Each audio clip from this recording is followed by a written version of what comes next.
Hello hi traders, September 25 இன்றைக்கி மார்க்கெட்டில் என்ன நினச்சினா பார்க்கலாம். இன்றைக்கி பார்த்திங்கன்னா மார்க்கெட் ஆரம்பித்தோன்னா நமக்கு வந்து பார்த்திங்கன்னா மார்க்கெட் புட் சைடு தான் அப்படிங்கிறத நம்ம மெத்தடில் நம்ம அனலைஸ் பண்ணோம். நம்ம மெத்தடில் என்னென்னலாம் வச்சு அனலைஸ் பண்ணோம்னா கேண்டில் ஸ்டிக்ஸ், சார்ட் பேட்டர்ன்ஸ், மார்க்கெட்டுடைய ஸ்ட்ரக்சர் ப்ளஸ் ஓஐ சேஞ்ச், இது எல்லாமே பார்த்திங்கன்னா நமக்கு வந்து டவுன் சைடு தான் அப்படின்னு தெரிஞ்சிச்சு. பட் வால்யூமை பார்க்கக்குள்ள பார்த்திங்கன்னா மார்க்கெட் கொஞ்சம் கம்மியாக தான் வால்யூம் இருக்குது, அதனால் ஸ்லோவாக தான் போகும்னு தெரிஞ்சு நம்ம வந்து 163 ரூபாங்கிற ப்ரைஸில் 25,200 என்ட்ரி எடுக்க வேண்டியது. பட் நம்ம 170 ரூபாங்கிற ப்ரைஸில் தான் என்ட்ரி எடுத்து வந்தோம். மார்க்கெட் ஸ்லோவாக இருந்ததுனால பார்த்திங்கன்னா நம்ம வந்து பார்த்திங்கன்னா ஒரு 2,000 ரூபா ப்ராஃபிட்டில் வந்து எக்ஸிட் ஆகிட்டோம்.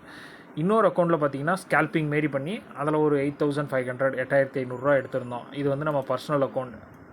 இந்த மாதிரி வந்து பார்த்திங்கன்னா ஸ்கேல்பிங் பண்ணுறவங்களா இருந்தாலும் சரி, இன்ட்ராடே பண்ணுறவங்களா இருந்தாலும் சரி, நம்மளை காண்டாக்ட் பண்ணலாம். ஏன்னா நம்மளுக்கு கோர்ஸ் அண்ட் கிளாஸ் எல்லாமே இருக்குது.